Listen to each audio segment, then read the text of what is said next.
Hey guys, Assalamualaikum. Welcome back to my channel Lilia Pictures. Bersama Abeli kembali untuk minggu ini. Kisah seram yang ingin Abeli sharekan dengan korang. Abeli doakan macam biasa korang sentiasa berada dalam keadaan yang sihat dan bahagia bersama keluarga yang tersayang, bersama pasangan kekasih, pasangan hidup yang tercinta. Untuk minggu ini, untuk kali ini, Abeli ingin berkongsi sebuah kisah seram, di mana kisah ini pernah berlaku di negeri Pahang. Kalau ada yang pernah terdengar mungkin tahu, tapi kali ini Abeli nak share juga untuk korang yang masih belum pernah tahu kisah ini. Okay? Dan kisah yang Abeli ingin sharekan dengan korang pada kali ini iaitu misteri ataupun kisah misteri seram kereta second hand murah. Kisahnya berlaku macam ni guys. Satu ketika dahulu berlaku di sebuah daerah di negeri Pahang. Okey, Abang tak nak sebut daerah mana. Okey. Kereta ni sebuah kereta yang ada brand. Okey, kereta yang ada brand dan kereta yang orang kata eksekutif jugalah, kereta mahal, tapi dah dijual oleh owner dia kat used car. Alright. Apa yang peliknya, kereta yang dijual di used car ni, kereta tersebut, harga yang dijual terlalu murah berbanding dengan brand dia tu dan juga kelas kereta tu sendiri. So kalau pada waktu itu kereta tersebut harga dia kalau second hand pun, kalau ikut tahun yang sama, puluh-puluh ribu lagi tau. Kereta ni harga dia bawah 5,000 guys.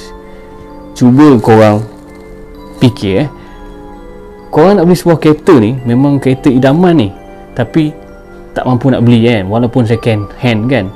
Tiba-tiba pergi kat satu used car ni, kereta idaman korang ni yang korang tak mampu nak beli, dapat dengan harga yang korang mampu beli. Confirm korang sambar je kan. So itu yang berlaku pada seorang brother ni. Dia beli kereta second hand yang murah tu dekat used car tu.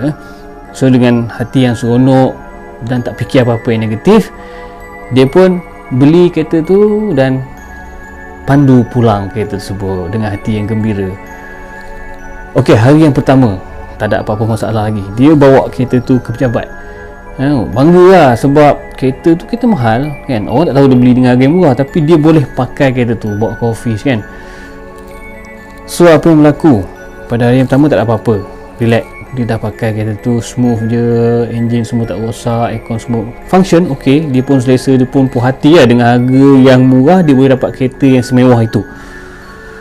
Masuk hari yang kedua guys, bermulalah kisah sesuatu yang mengganggu brother ni. Okey, apa yang berlaku guys? Hari kedua tersebut dia balik kerja, balik dari office malam lebih kurang dalam pukul 10. Lepas dia lepak, dia balik kerja, dia lepak minum mengetel dengan member office dia, dan dia balik ke rumah dia. Jarak daripada kawasan dia kerja tu ke rumah dia lebih kurang dalam setengah jam perjalanan. Dia kena melalui jalan kampung sikit, jalan sunyi, jalan hutan sebab dia duduk dalam kawasan, bukan kawasan perumahan, dia duduk kat kawasan kampung. Dalam perjalanan dia balik dari office tu, dari tempat dia lepak makan tu, dia melalui sebuah jalan kampung yang sunyi. Okay. Lebih kurang jam pukul 12 malam macam tu, tengah dia bawa kereta tersebut, tiba-tiba guys, alright, dia nampak ada satu kelibat berwarna putih melintas tak jauh, lebih kurang 100 meter, melintas kereta dia. Okay. So dia pun cemas dan dia brake. Tak ada emergency sangat, dia slow down kan kereta dia supaya dia tak terlanggar. Okay. Bila dia sampai dekat tempat yang dia nampak kelibat tu melintas, dia pandang kiri kanan jalan, tak ada something pun. Okay. So dia dah start hati lah, dia dah start shock. Dia perlahan teruskan perjalanan. Dah tak jauh dah dari rumah dia ni, nak sampai dah kat kampung yang dia tinggal ni. Tak lama lepas itu guys, tiba-tiba dia terdengar bunyi sesuatu yang mengetuk di bonet belakang kereta dari dalam. Okay, macam just korang imagine lah, korang bawa kereta, tiba-tiba ada something yang bam ketuk di dalam bonet belakang. Dia sekali lagi terkejut. Kali ni dia 50-50, dia nak berhenti ke dia nak terus balik rumah. Okay, jadi dia buat keputusan untuk dia terus balik rumah, sebab dia fikir dah tak jauh tau. So dia tekan minyak, dia nak terus sampai cepat-cepat ke rumah ni. Dia sebab dia takut, tiba-tiba makin kuat bila terketuk kat bonet, tung tu. Jadi apa yang buatkan dia risau sangat-sangat, dia dah tak boleh nak, dia dah macam dah lemah semangat tu. Dia terpaksa berhenti juga kereta tu di tepi jalan. Apa yang mengejutkan dia, bila dia pusing ke belakang guys, ada sebatang ataupun sebiji batu nisan di atas kerusi belakang kereta dia guys. Cuba korang imagine, kalau beli minta sempang jauh-jauh lah. Subhanallah, a'udzubikalimatillahit tammati min syarri ma khalaq. Batu nisan tu atas kain putih, atas seat belakang kereta dia. Dalam keadaan yang gelap sama-sama malam tu, dia nampak, dia terkejut, dia mengucap panjang, and then dia tak boleh buat apa-apa dah. Dia nak alihkan batu nisan tu pun dia tak mampu. Apa yang dia mampu buat masa tu, dia masuk gear dan dia terus je perjalanan. Dia buat tak tahu, dia terbalikkan cermin pandang tengah tu, dia pusingkan, tak nak tengok belakang, dia terus laju. Tak ada dah bunyi orang ketuk-ketuk tu. Sampai dia balik rumah dengan selamatnya. Dia keluar pintu, dia cek semua kat belakang kereta dia, dah tak ada dah batu nisan tu. Okay, itu yang berlaku pada hari kedua dia menggunakan kereta tu. And then dia cerita kat kawan dia dekat jabat lah apa pandangan kan. So kawan dia pun kata, lebih baik kau ambil air tawar lah, kena siram, kena mandikan kereta. Ya, macam-macam nasihat lah kan, buat bacaan Yasin ke apa. Kadang-kadang benda ni dia lalu je mengganggu kan, tempat tu kebetulan dia lalu, benda tu singgah mengganggu. So nak elakkan gangguan sekali lagi, buatlah ikhtiar macam tu. Kawan-kawan dia banyak show macam tu lah. So dia kata, ok tak apalah, nanti aku jumpa ustaz, aku minta air tawar ke apa ke, aku jirus kat kereta aku kan, bagi buang suai ke apa kan. Kita orang Islam ni tak adalah suai, tapi maknanya macam kita nak dalam keadaan yang baik lah sebab kita beli pun tak tahu kereta tu owner dulu macam mana apa semua kan. So dia kata tak apalah, dia kata nanti dia akan jumpa ustaz. Belum sempat dia nak jumpa ustaz hari yang ketiga tu, sekali lagi dia kena ganggu. Alright, kali ni macam biasa juga, dia balik dari office. Okay, dalam perjalanan masa tu dekat traffic light. Okay, dekat traffic light, tiba-tiba kebetulan malam tu memang dia sebuah je kat traffic light tu. Kereta dari sana dah gerak, dia masih merah lagi, dan tak ada kereta dah. Dia tengah tunggu lampu hijau, sebelah dia datang sebuah basikal tua. Seorang perempuan tiba-tiba dekat traffic light tu bawa basikal tua, berhenti tepi, tak pandang langsung kan, pandang depan straight je, bertudung labuh macam tu.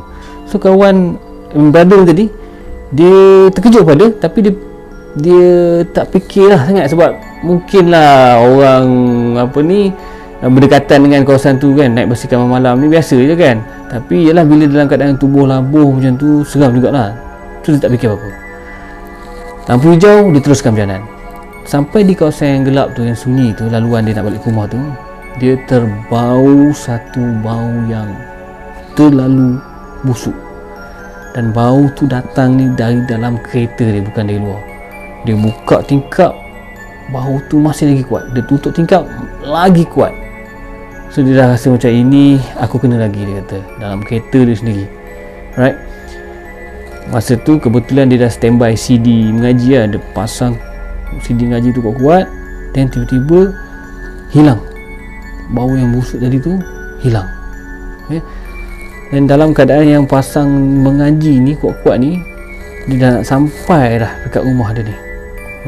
Dia nak sampai dekat rumah dia ni, tiba-tiba guys, sekali lagi apa yang mengerikan, dekat seat depan sebelah dia tu, okey, dia nampak ada something menitis dari, korang tahu tak bawah seat tu macam bawah seat di co-pilot tu kereta ada aircon punya aircon punya blower tau.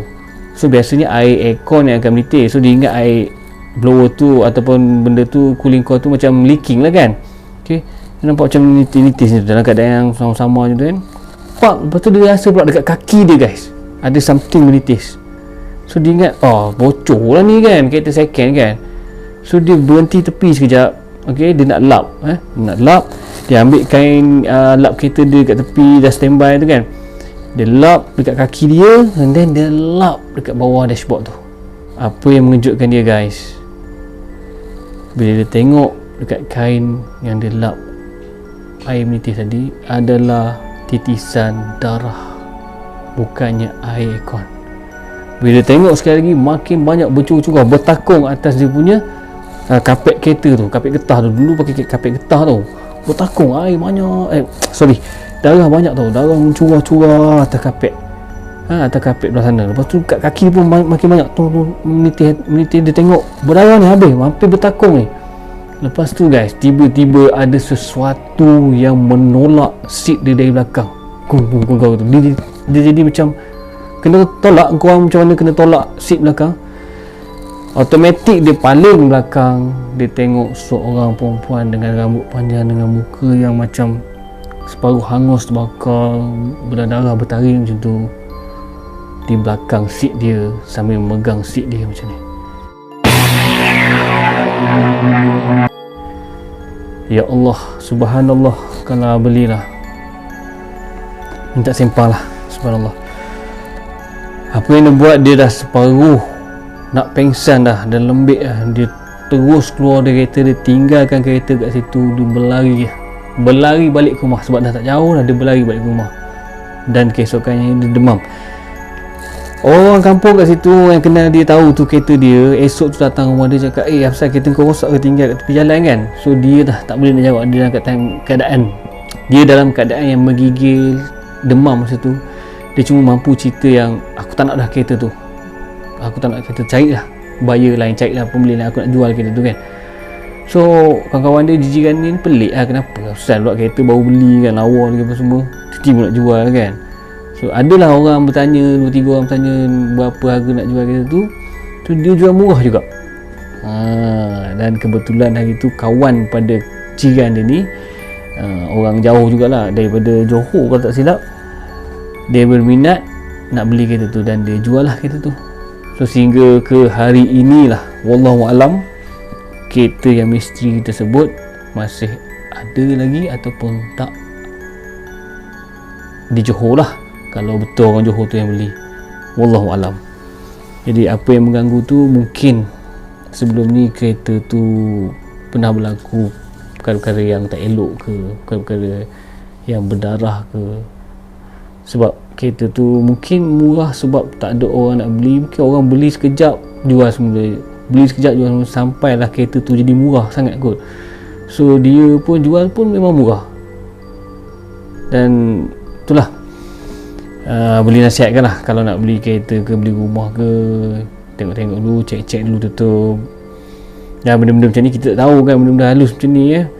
Kalau pasal teknikal, mekanikal ni kita boleh buat komen, tolong tengok kereta kan. Tapi kalau benda-benda halus macam ni, kita kena tengok lah logik ke tak. Kalau kereta yang branded atau mahal tiba-tiba murah sangat ni, sama ada dia kereta banjir ke, kereta yang pernah accident teruk ke, ataupun something fishy somewhere. Orang beli sekejap, jual semula, beli sekejap, ada sesuatu yang tak elok lah. So sama-sama kita beringat lah kalau nak beli kereta ke apa ke. Sampai sini dulu guys, kisah yang boleh sharekan untuk korang, misteri kereta second hand yang pernah berlaku satu ketika dahulu. Sehingga kita berjumpa lagi dalam video-video dan konten-konten seram yang akan datang. Salam sayang dari Lila Pictures. Assalamualaikum, bye bye.